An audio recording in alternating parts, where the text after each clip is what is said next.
3. Check on the 3. All right. All right, Days of Dead Atlanta, how you doing out there? All right. So if you could, please do me a favor, give me a nice, warm welcome to Miss Felissa Rose and Mr. Devlin. Yep. I freaking love you so much, it's crazy!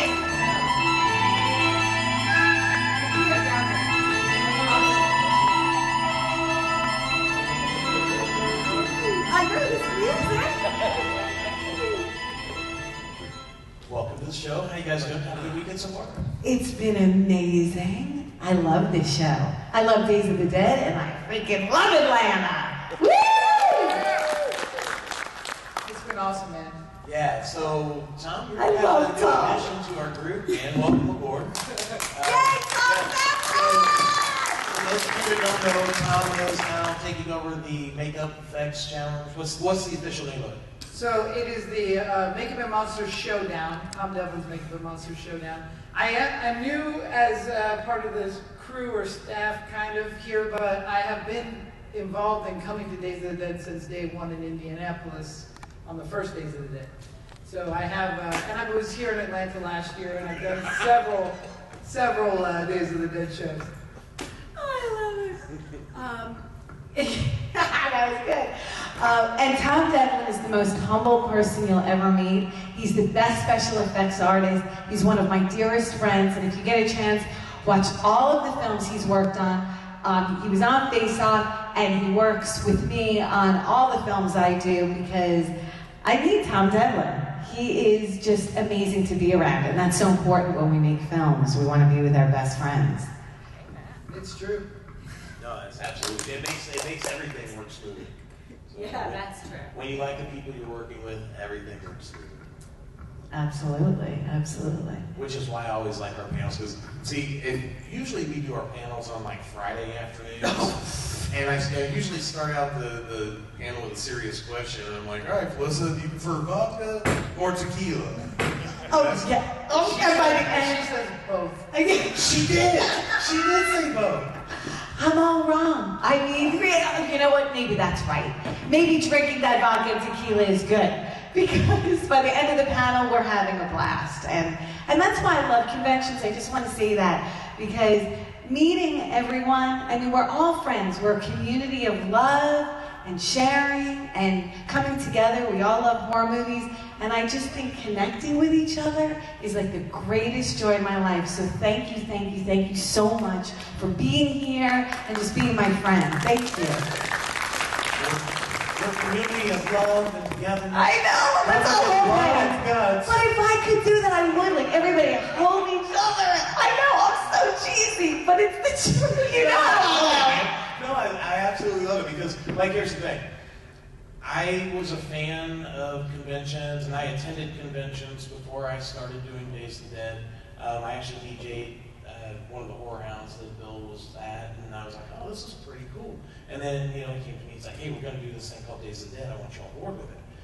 And I cannot go to other conventions as a fan because it almost feels like a cash grab at a lot of these things, where it's like, I feel like I'm at a flea market, and this is one of the few shows where it's like, it's really nice to come meet the celebrities, but I know a lot of people that come to the show to meet these guys. It's like, I know these guys, and these guys are the actual draw. You guys are cool, awesome, let's go meet the celebrities, but you guys are the reason that we're here. So. That is 100% true. But also, I think it's important, like, when you do meet people, whether it's Tom or myself or vendors, like, I just like the conversation. It's cool that we all get merch. I go home with like a new suitcase of merch.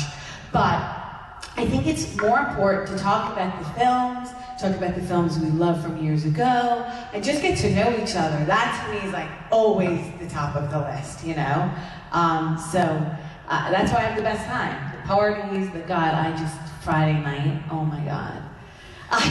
Can I curse on this thing? Are there any kids? She likes tequila and... I like tequila and vodka. Okay. Friday night was and insane. sometimes at the same time. Oh yeah. Yeah, I don't want to say that I had to break into a room in the hotel to retrieve your vodka Oh my at one point, but The security guard in this place is not real happy. I know you came running and you're like, here's your vodka. I was like a little kid with a candy. Here's your vodka. If you see me, I went that way. Yeah, exactly. We do have fun. On your guys' point of like what you said, you can't go to other conventions. I do conventions all the time, but what I love about Days of the Dead, and since the first one in Indy, like 10 years ago, what I love so much about it is it reminds me of the conventions I went to when I was a kid. You do hang with the celebs at the bar. You do talk to the fans. The fans are, when I used to go to Chiller Theater and Fangoria Convention in the 90s, this is how conventions was. It wasn't like Monsterpalooza where it's so organized that it's not fun. I love that family atmosphere. And I always said, back in like 97, 98, if you could go to a comedy convention and meet Jim Carrey and Woody Harrelson, my life could have gone in a completely different direction. But going to Chiller Theater and getting to step on the other side of the fence and meet these people like Kane Hodder and Gunnar Hansen who treated me like an equal, that set my entire career on track. And I've been an effects artist for 20 years now and never had a real job. But that's because Tom Savini said, oh yeah, you could do this, brother, just try. You know, and I listened to him at 15, you know. So who knows who's in this audience, who's going to be the next guy that makes the new slasher film, or the effects artist that works on it, or the scream queen that rises out of the pile. Right. So speaking of the next horror movie, I got a call or a text message from Damien Leone. We all know Damien Leone is the director of Terrifier. Do we know Terrifier? Does everybody love Terrifier? I'm insanely in love with that movie. Okay, you've already said the word 4 times more than he told me you were allowed to say it. So here's the thing. I was told, look, tread lightly on the Terrifier stuff because. And I'm like, okay, no, we'll take it easy, man. We'll talk about Sleepaway Camp the whole time. Don't even worry about it. And he's like, all right, Dean, I appreciate it. So what can you tell us about Terrifier? Let me tell you all about Terrifier too. Okay? I basically stopped Damien because I was so obsessed with the movie. And I do that all the time because I loved Adam Green. And I met him at a convention. I was so terrified to go to his table. And a friend had to take me over, and she said, just go meet him. By Sunday, I ran over, and I was like, oh my God, Adam Green, I'm so in love with you. I just think you're like the greatest thing ever. You're the best director, and I love Hatchet, and oh my God, bye. And then we became friends. He emailed me, and he wrote a part for me in Victor Crowley, which is Hatchet 4. And I love that movie. And I did the same thing with Damien Leone. Oh my God, I love you, Damien Leone. You're the greatest thing in the world. I actually think I was there when all that went down. Yeah. Because David and Samantha, and it was all in That's one. right. Yes. Yeah. I do remember when that happened. Well, when I'm in love with a movie, it's like I just want to embrace it and hug it and be in it. So somehow he called me and he's like, oh, I have a part for you. I just want to say this about Terrifier 2. It will be the greatest horror film of, the next decade, let's say, or the next however long. It's above and beyond anything. I've seen a lot of it. It's so exquisite. I mean, it really is, and he just outdoes himself. So when you get a chance and you see Terrifier 2, I think you'll absolutely agree that it's one of the best. Look, Art the Clown is one of the most iconic, one of our most iconic, characters, in terms of recently, right? Would we say Art the Clown is just a phenomenal character? Yeah, David does a great job of bringing that character to life, and his passion for the character, from the time that Terrifier started out as a short, he's brought that character to everything it is. Yeah. Yeah, he's an incredible actor. So, I believe the conversation was, hey Damien, if you need to hang me upside down and cut me in half, I'm cool with that. Damien looked over at her and he was like, And I looked over and I was like, well, if you need to murder a DJ, I'm down for that. And he looks over at me and he goes, yeah, we're not writing a DJ. They're a lot of fun. If you get a chance to see them at a convention, please, go chat with them because they're just true artists and great people. So, with that being said, we'll we'll move on to another topic so I don't get any hate text messages. But yeah, so make sure you guys check out Terrifier 2. It's definitely going to be great. I've heard a lot of really good stuff about it, and I won't say anything else, I promise. All right, so let's talk about some of the other things you've done. You did some Slayer music videos. I did. Does everyone know Slayer, the metal band? I absolutely love them, and I was fortunate enough to get a call from their record label, Nuclear Blast. They wanted to produce, one video, and I said, "Let's make it a horror movie." And they were like, "Oh, right, yeah. Can you really do that?" And I said, "Yeah, I'll call all my friends, Derek Mears and Tyler Maine and Danny Trejo and Vernon Wells and Sean Whalen." And they were like, "What?" And so we, off the Repentless album, we did the first one, which is, I think, pretty cool, in the prison, and then we did 2 others, and all 3 sort of now make up a trilogy, a story about, the music and little movies. So if you get a chance to check them out, I greatly appreciate. All of my heart went into those videos, and I'm proud of them. Yeah, no, it's definitely a great little story. That's the thing about music these days. Back in the day, you used to get an album and you could listen to it from the beginning to the end, and it told a story. Nowadays it's like, okay, let me see how many #1 hits I can throw off of one album, and who really cares about the continuity of the album. This was one of those things where we got back to the roots of parts 1, 2, and 3, and it tells the entire story. So, it was really refreshing to see that return to music. Thank you. All right, so let's talk a little bit about Sleepaway Camp. Sleepaway Camp. Has anyone seen Sleepaway Camp? But a better question. Actually, hold on. Yeah. Before we actually even go there, is there anyone who hasn't seen Sleepaway Camp in here? Do you know the ending? Oh yeah. So, spoiler alert. We went, we're getting ready to ruin this whole movie for you. So. do you have earplugs? We'll try not to give too much away. Oh yeah, put that right on your head. Yeah, that's so, good. Hold on. Maybe we just avoid telling her that you got a dick. Yeah. Oh, but I'll follow. Hopefully she didn't hear that. Rosebud was a sled, and Darth Vader's Luke's father. Oh my gosh! Oh, Mikey drops the mic. Not real far because they're expensive. I love it. Sleepaway Camp. All right, so let's talk about the filming of. How'd you get involved, and what was the actual filming process like? As far as, was it a long shoot? Was it a short shoot? Or were they intense as far as like their film schedules? It was a crazy thing, man. I was 13 years old, and I was in a little dancing school because I told my mom I wanted to be an actress. And some manager walked in and said, "Hey, we have an audition for you." And I was like, "Okay, all right, I'd like to go to that audition." And they were looking for like a big-eyed, flat-chested. They got that one wrong. No, they brought me into the audition, and I met with Robert Hiltzik, the original writer-director. And as soon as I met him, we just like loved each other. I really felt like a connection with him, and he just had me stare and eat a candy bar. And I walked out saying, "I think I got that." And my mom was like, "Yeah, right."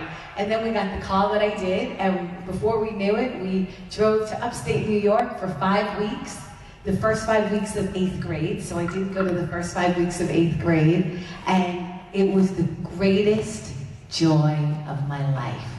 I went to camp, and I made out with Ricky, and I canoed, and I hiked, and it was like, I didn't even know we were making a movie. I got caught up in being at camp with other teenagers. We were really young. We were 13 and 14 and 15. So we were just like this little group of kids, falling in love with each other like any summer camp. And I have to say, it really was the best experience I ever had in my life. So your character in Sleepaway Camp, Angela, is so spot on to who you are in real life. Extremely quiet, shy. Awkward, introverted. Wallflower. Is that why they cast you, or do you think that they really thought that you'd have to go and really work at being? It was my penis. It was I had the best. I had the mangled dick. It was a pissing contest. What are you talking about? I think, Robert was great at directing me, and I loved playing her. I embraced her like she was my own little baby. And as a kid, let's face it, we play, right? We pretend. We're good at pretending. Kids are great actors because they really believe that. And I believe I'm playing this little girl and I want to make her the, best little girl ever. And between takes, I couldn't stop laughing with all those people in my face. Why are you so fucked up, bitch, I was like, oh my God, look at these weirdos. So it was so much fun. You liked it, Tom? I love it. And I was a huge fan as a kid before I got in this industry. And then just recently, we made a movie in Maine where Felissa was in that movie as well as she produced it. But so was Jonathan Tiersten, who played Ricky in Sleepaway Camp. And to see the two of them in the same room, I don't know if any of you guys have met Jonathan, he is a character and a half. He kind of is Ricky. He has not grown up. He looks exactly like Ricky, still, if he would wear some short shorts.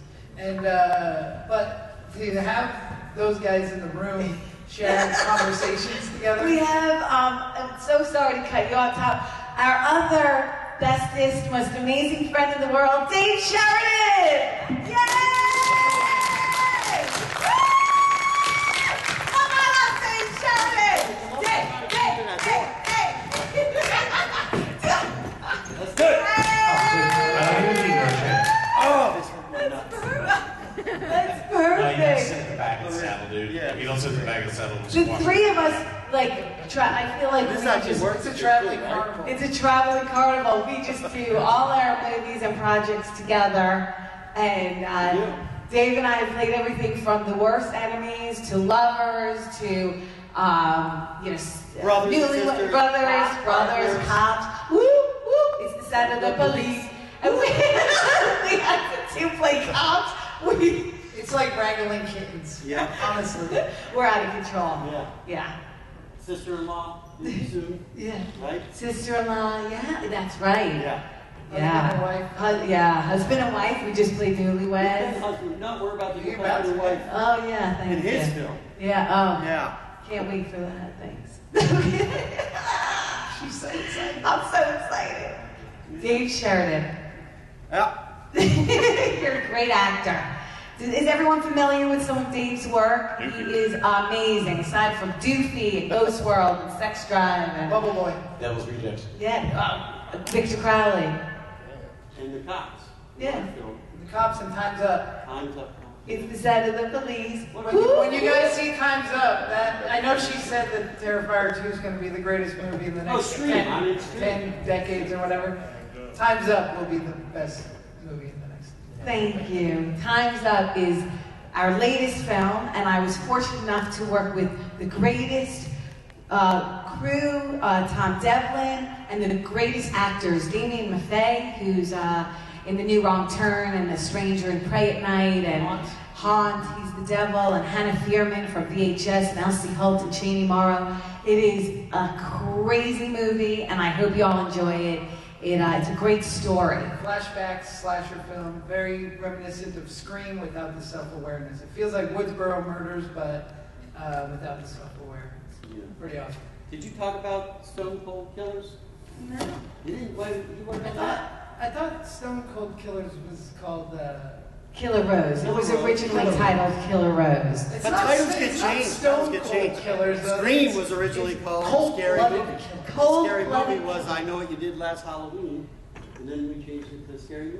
Yeah, Was it really? it was. The back of my chair says I Know What You Did Last Halloween.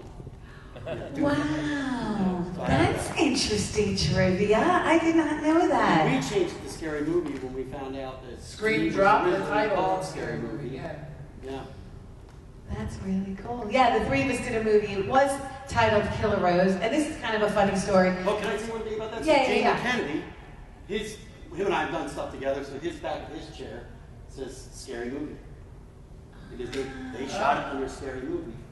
Yeah. Oh, that's cool. That's cool. So we did this movie. It was originally titled Killer Rose. I wanted to make like a real grindhouse Tarantino Kill Bill, where I was like, Laura.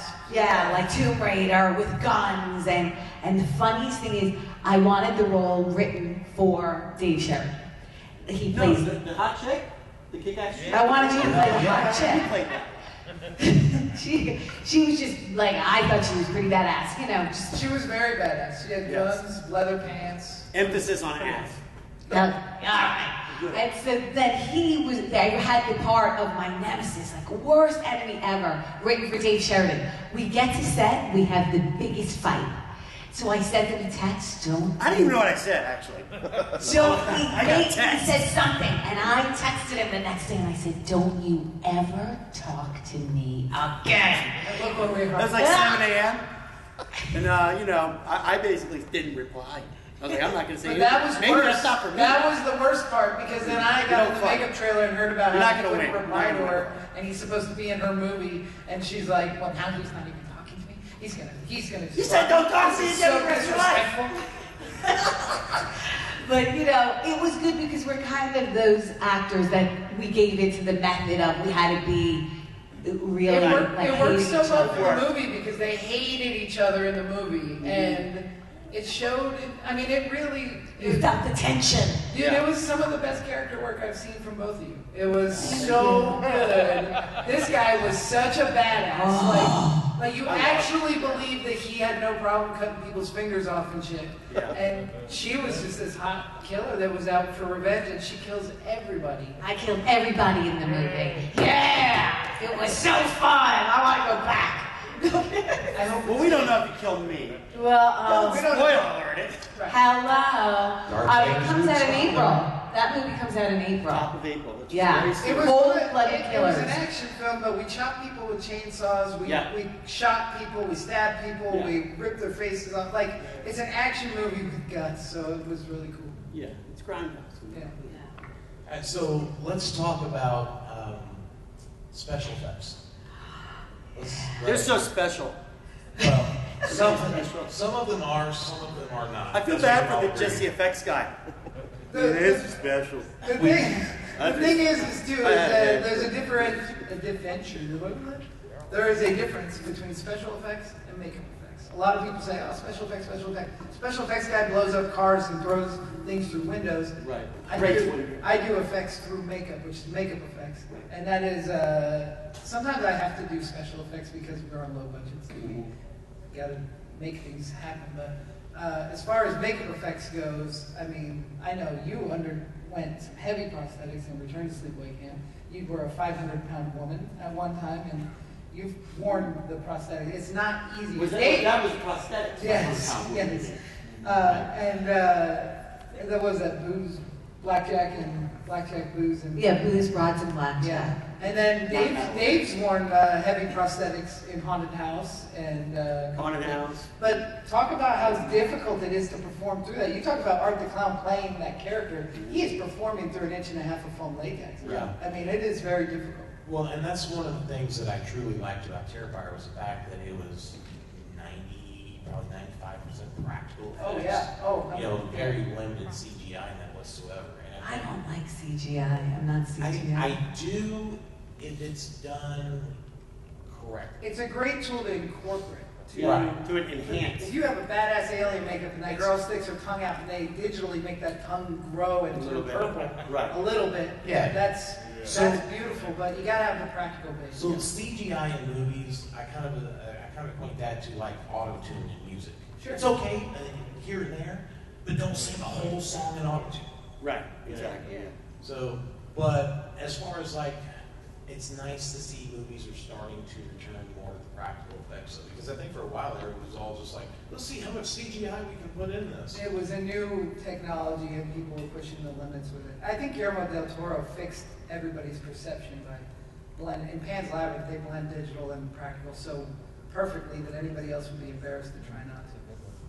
How does everyone here feel about who likes practical effects?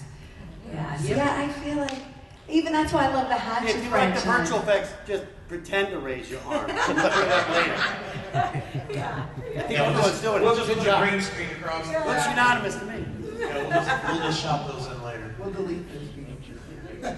But I like practical effects as an actor because you're also in the moment of doing it. You know, it's hard to act that where it's like your arm just got chopped off, and it's much easier to have it pulled off and see it. You know, Has anyone it seen helps you. Victor Crowley?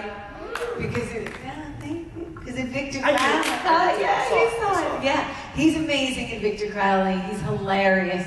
I love your character. A lot of people don't know it's actually Dave Sheridan who plays Dylan because he's such a chameleon. Because I look like myself in it. You do. You You don't look know what I look exactly. like. I think that's true, actually. That's true. You do. Yeah. Yeah, but that was fun. I have a crazy death scene in that, and You have it a has death to one. do with a lot of effects. Ava and- said that's one of his favorite deaths. I work with him A lot of body and parts. he has mentioned at his table many times, he's like, you see Victor Crowley? Outside of the sleeping bag scene, I think that Felissa got the best. Oh, I love Kane Hodder. And speaking of Kane Hodder, I do have a podcast with Kane Hodder and Tiffany Shep. It's called Casualty Friday. And we just love being able to sit, the three of us, as like best friends and chat about everything from life to movies. And Keep it casual. we keep it very casual. Over tea. Kind of like Yeah, this it's panel. casual over tea. Like this It is panel. very simple. Spilling tea. I'm going to be on that, right? You are. On Tuesday, we have Dave Sheridan as our guest. Yeah. I'm Yeah. still confused. How is it Casualty Fridays and I'm on Tuesday? Well, because we just film it no, on I don't Tuesday. know. Too complicated. Okay. Sunday. I think someone's at your table. No, I was trying to just get in that door right there because I went to check on them. Did you know you were coming in here to see us? I could hear your voice. It was hurting my ear. Yeah. I'm a little loud. It's like a homing beacon for him. That's how he gets all his work too. He hears Felissa and he's like, Hold on, that's a job. What's going on? it's like the spidey sense. He's like, I feel a little budget movie coming out. I finally got her to bring me to cons. I actually got inside one of her bags and For so many years, he was like, I want to do conventions with you, and I never called him back. Yeah. He'd blow up my phone like 100 times a week, and I was like, all right, it's time. We let Doofy out of the, Yeah. I'm like the kid. You can let Bring him out the gown. back in. But we love Dave Sheridan. He's so fun and talented, and you're just an awesome person, Thank Dave. you. So I think, I forgive you. I think the first time that I met Dave, he did the Devil's Rejects reunion, I think the 10-year anniversary with us. Yep. And we had pretty much everybody from the cast here. And I think that was the first show you did. as well. That's right. Yeah. Yeah. I had a blast. See, he didn't even need you to bring him to the show. Oh, we just like to go places because we're best friends, and he doesn't need me for anything. He's Dave I Sheridan. honestly believe somebody should Look. make a reality show about Chris these Martin. two traveling the world together. Because I think it would be a great show because we're insane together. Like if people see us It's even in insane. Well, airports, we're insane separately too, but yeah, it's but double. even more so. Yeah, that's true. Well, every great travel show needs theme music, so. I There you feel go. like a show's coming on. I know. The only, one of the days that I haven't done is Indiana, and I was going to do Indiana Oh, you should. this Halloween. It was going to be at, Yeah, you should definitely do Indiana. That's our home show, and that's, my house is literally like 10 minutes from the hotel we do the show there. So that show's pretty helpful. When is that coming up, right? Yeah, it's gonna be July, I think. It's in August, I think. Is August in here? No, it's July. I was gonna say, I thought He doesn't work here in August. Yeah. No, he's actually on payroll. We've now. been How's that? telling him it's in I think- August, so he I think doesn't. they were- We're doing August in Indy. Is that Pete and Harrison over there? August in August. It's August 34th. Yeah, be there. I see so many friends. You know how much I love you. I'm just like obsessed with everyone here. So should we give them an opportunity? We to would ask love questions? to. Because we could probably just sit here and go for another hour bullshit. But I'm sure there's something you guys want to ask, right? So has anybody got a question for the group? Somebody. Let's go right here from her. So you were so young when you did Sleepaway Camp. Did they tell you from the beginning everything that was going to happen? And do you remember any specific direction he gave you? Is there anything that stands out as I can't believe you told me that? Well, I read the script. I went to, at the time, my agent's office and sat and read the script, and I was the only actor hired who got to have the last page. So I had the last page of that script. I was the only one who knew what was happening at the end. So I thought that was super interesting. They wanted the cast and crew to kind of not know and be surprised. And that last final night when we shot, it was definitely interesting with the young man who drank a bottle of Jack Daniels and sat in the corner and cried.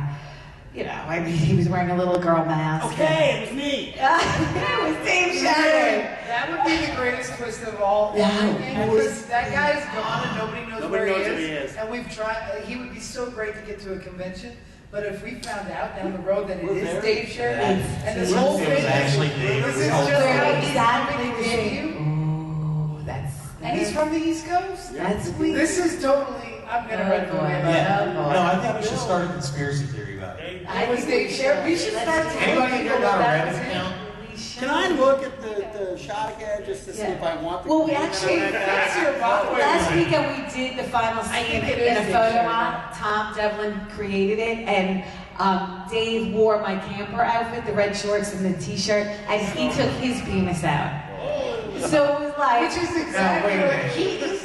In his defense, he didn't take it out. Those They were were some very short short shorts. shorts. They just kind of hang out. Yeah. oh, Harry B. We need longer Yeah. Okay, so he might have He to leg did up a tug little it. I bit. saw him tug it out. He tried on stage me. If she's gonna have her penis out, I'm gonna have my penis out. Well, you see, he already took your. You know, it's Tony. good thing that I just let him run, and I'm like, whatever. All right, so Thank you. I'm going to piggyback on your question real quick. So when this movie was made, the whole transgender thing wasn't really talked about much. How did your parents handle that with you, and what was the discussion with your parents that they were like, oh yeah, cool, let's do this? Oh, well, I mean, I certainly have to say, my parents, my dad has since passed away, but my mom is my best friend, and they're the greatest people on earth, and they had just opened the first gay resort in New York in 1977. So my lineage is like love, accept, embrace. There was never, I grew up in a family where we were just like, you know, life is the best, and live it as happily and positively as you can. And there, I was thrilled. It sort of makes sense that I was cast in that role, and I am so honored because so many of my best friends are, you know, LGBTQ, and I feel very, very close and in love with the community. It's sort of like, I don't know, I feel very happy to be in that position where I can sort of speak about that. Yeah, you know, as many times as we've talked, as many panels as we've done, I think that's one question that we've never talked about Yeah, is that's how true. your parents approach that Oh, situation. my Do parents you were think that your thrilled. parents had any issue with the violence and the killing in the movie? It was more about that because I was 12 turning 13 when I made the film, and I think they did feel like, oh, well, we don't know. I mean, not that it was ever a huge discussion, but because we were all in Screen Actors Guild, I wasn't allowed to do the killing. And my hands were really small, so they had Jonathan Tierst, who played Ricky, portray the killing hands. So those are really Ricky's hands doing all of that. But I think they did have a little bit of, you know, hesitation about, you know, the knife and the beehive and the curling iron up the vagina. And the, you know. Sorry, I gave the entire movie away. I love ya.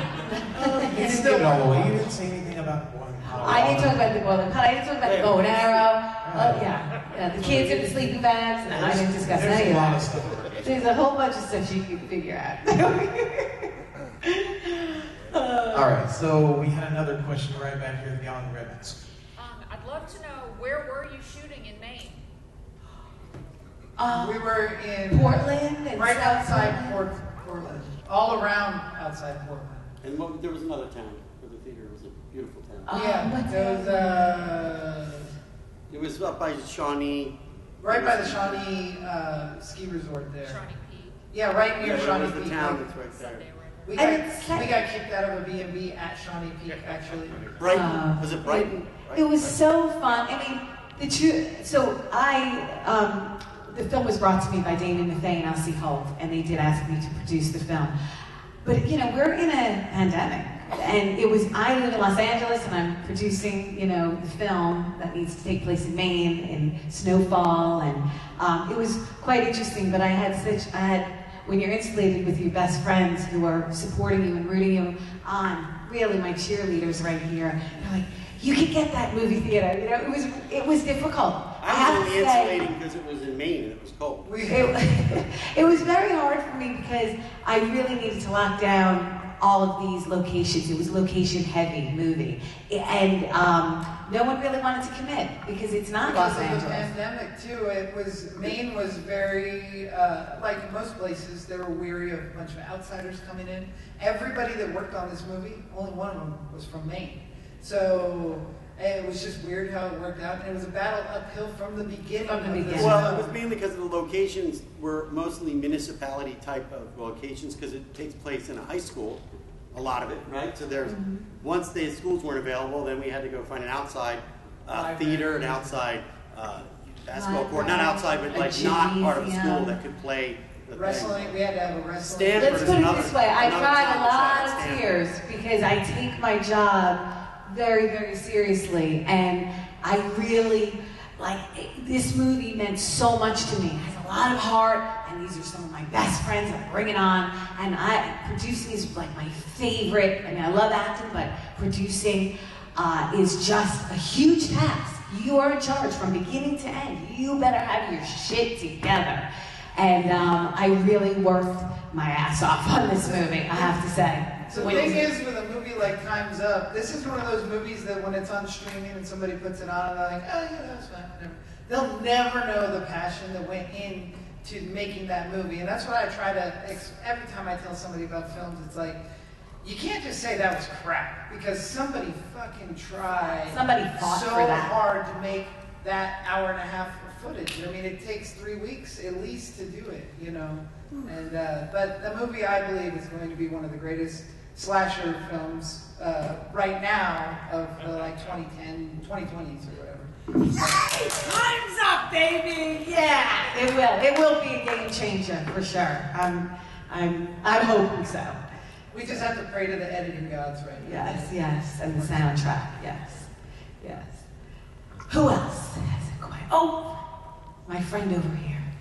Just a quickie. With no disrespect to Miss Pamela Springsteen and her interpretation, but was there any reason why they never called back the OG for 2 and 3?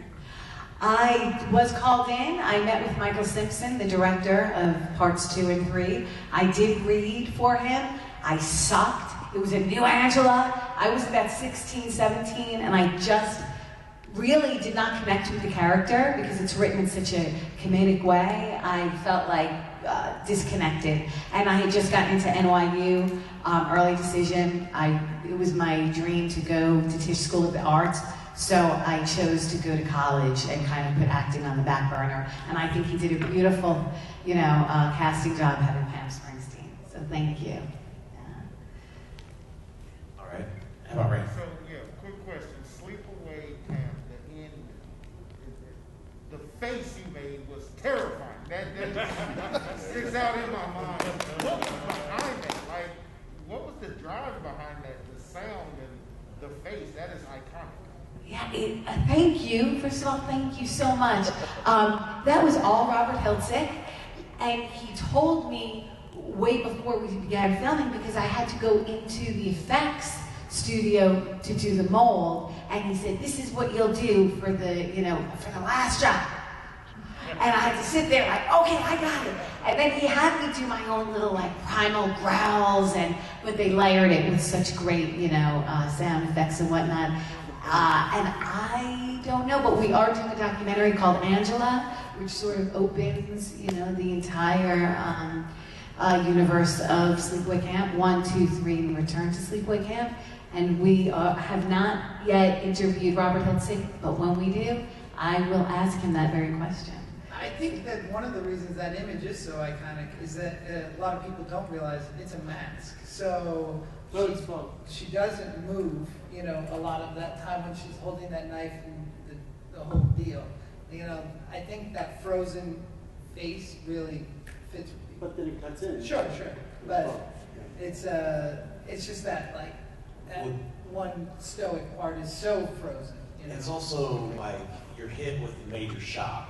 Like, oh, here's the realization, and then that's like the image that's burnt in your mind. I mean, she's now a monster, not a little cute girl. A little girl.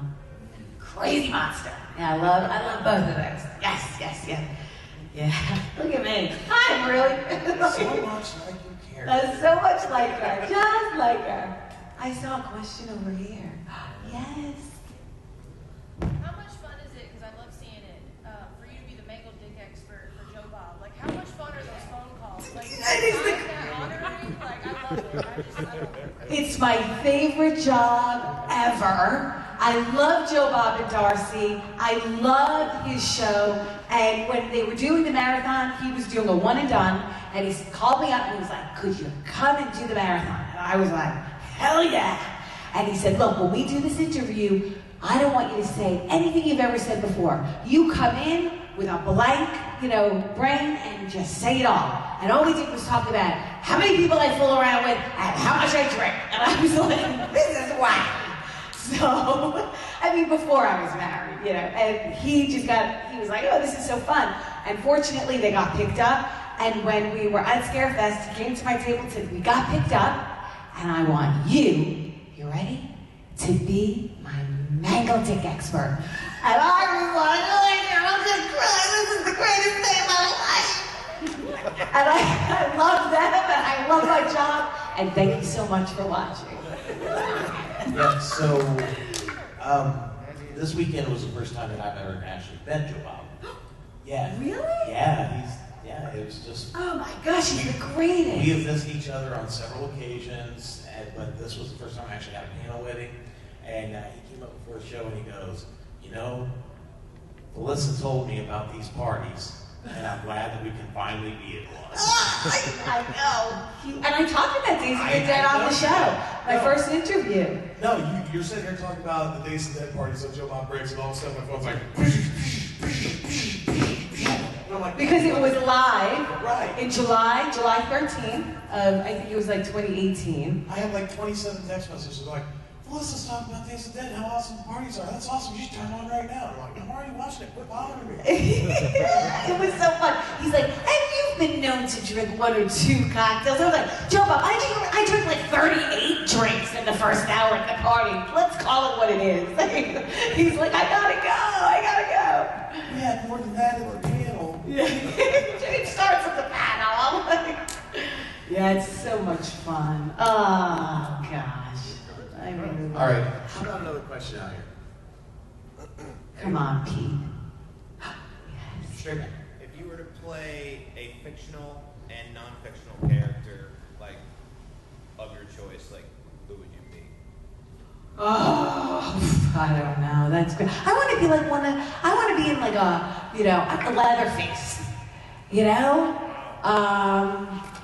don't know. I can't think. Was that nonfiction? Yeah, I know. It's kind of both. When I said it, I'm like, kind of both, A fictional depiction of a real person. Yeah, I don't know who that would be. Ooh. Because I've always wanted to play vampire. I optioned Adrienne Barbeau's book, Love Bites. I retitled it in vain. It's very female-centric. The 2 leads, women, vampires, sexy, eating Hollywood. I think that would be cool. And I don't know, like, nonfiction. Could you think of anyone that I could fit into? Lizzie Borden. Oh, that's delicious. Okay, so we're writing a movie here. We're writing it right now. We're going to produce this little, Dave Sheridan, who you play? Who would you want to play? Could you think of or who's your fiction, non-fiction? What are your choice roles? Oscar Wilde, maybe? For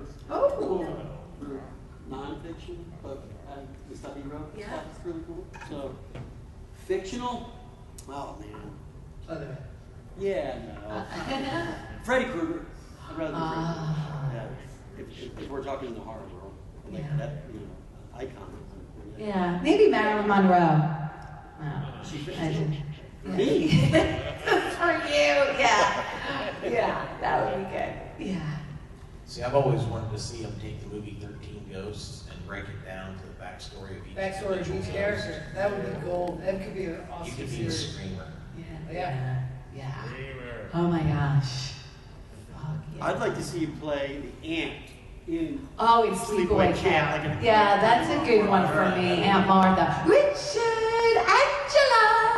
You could do a backstory on that. Ooh, I'd like to do the prequel to Sleepaway Camp to find out what the hell's going on in her mind. Like, what is she about? Aunt Martha. She's the true monster of that movie. Without a doubt. Right? I think so. All right. I think we've got time for a couple more questions. Anybody got a question over there? All right, how about straight back here? Oh, I love him. Yep. Tony? Who haven't you worked with that you want to work with?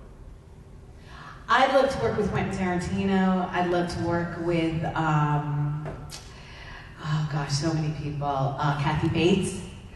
I would love to work with, I mean, it's, the list is endless. Eli Roth, I really want to work with.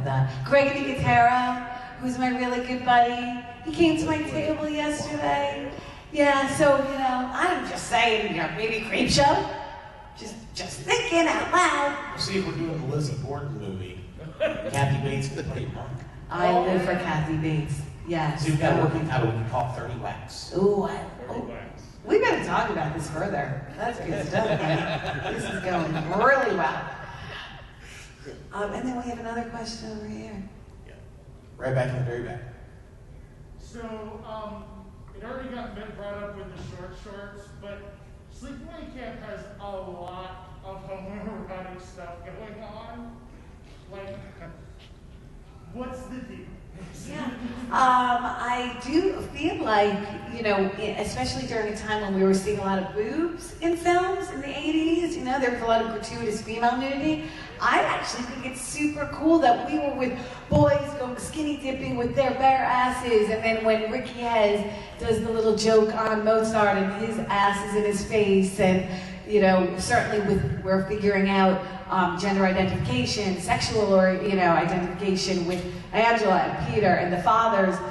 I think Robert just really kind of was exploring, and the theme was certainly interesting for the time. I don't know. I mean, it was very provocative. It's interesting because a lot of Sleepaway Camp to the untrained eye can be chalked up to being like a knockoff of Friday the 13th. It's got the burning, the trick ending, and this and that, and the kills throughout the movie. But it is so different tone-wise. I think that was brilliant that he was able to separate his film from the norm, and that's why we talk about Sleepaway Camp still. Plus, you of course championed the movie. Rather than a movie like The Burning that nobody ever does a panel about, or we never have Jason Alexander at a horror convention, stuff like that. Yeah, and maybe a little Psycho. Like, I think he was also very examining Psycho. film. He was at NYU Film School, and I think he was examining what, we had seen and what was interesting, and let's not marginalize anyone, and let's kind of open it up. Dave Sheridan, you just saw it for the first time a couple of nights ago. There is not as marginalization happening that the big stigma is that young women cannot drive speedboats because this would not happen if the girl could. And I don't know why there's not a campaign for that. But anyway. He couldn't get over that speedboat opening. Yeah. I love it. He was like cheering on, turn the wheel! Turn the wheel! What was Angela's boyfriend's name? Paul, that came out to the lake? Yes. I said to her, I go, well, there's only one place he could be for her to cut his head off. So when the reveal happened, I guess we know where he was. Paul went with it. He accepted Angela for who she was. Yeah, I think and in that situation, he said, you know what? Let's go. Yes, yeah. Because I said, he said, what do we do with our clothes? And I say, take them off. So it was revealed to him, and he accepted and loved me for. And you cut his head off. I did. Well, what else? That's. What can I tell you? It's on the page. Good head. But I'm thank you, Sheridan. Good head. Yes, thank you. Folks will be here all week. All right. So, hypothetically, if there were someone in this room who had not seen Sleepaway Camp, what would you say to them to convince them to go watch that movie today? Yeah, I think it's a movie, like Tom said, that you really can't take at face value. I think it's a film that does have some social commentary. I mean, look, it's 80s. We all talk like this in the movie. We're all from New York. There's a lot of shorts. It's campy, it's cheesy, but I think there is heart. You know, bullying is a major theme in this film.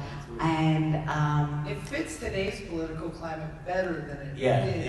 It's an interesting thing because when I watched this in the 90s, I would force my friends to watch this movie, and they're either at the end they're like, "What the fuck's wrong with you?" or they're like, "Okay, cool, we're buddies and we love horror movies." So, but the difference was I didn't understand back then. I didn't see that. We were talking last night about the John Waters aspect of Aunt Martha and the extreme, like, I just figured, I was watching it for the kills, not going, oh my God, he's a bully, he deserves to die. But now you see all that politically, and you watch Sleepaway Camp, and it basically champions this time where anti-bullying, being out, no matter what sexual orientation, and acting who people truly are. It really fits today.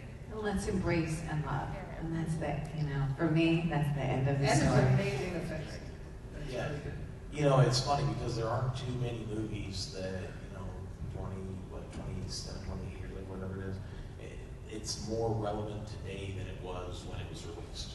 And not too many movies do that. Absolutely. All right, guys. It's time for a sequel. Or a reboot, or a prequel about Aunt Martha. So, if you do a prequel, at the end scene, you should have Dave driving the boat so he can turn the wheel at the last moment. Oh, because that starts the first movie. I will have Dave. You'll have to play that shaggy-haired blonde boy with the tank top. Yeah. That would be great. I love it. All right, ladies and gentlemen, please do me a favor. Make sure you stop by their tables, get some autographs, take some pictures, ask any questions that you didn't get to ask today. But by all means, make sure you stop and say hi. Guys, do me a favor. Put your hands together for Miss Felissa.